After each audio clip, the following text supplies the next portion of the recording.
Hi, this is the WIKO U Pulse and I'll show you how to connect to Wi-Fi this device.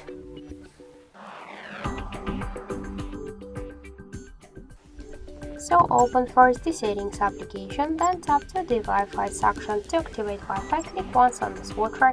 To turn it off, you should use the same switcher.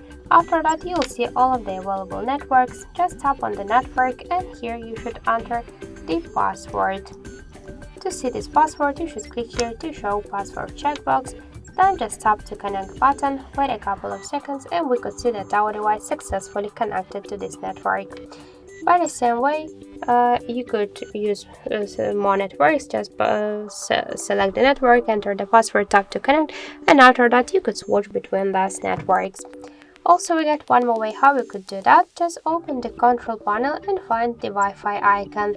Click on the Wi-Fi icon to activate Wi-Fi or to turn it on with the help of the switcher, and after that select one from the available networks or click here to more settings to launch full Wi-Fi settings.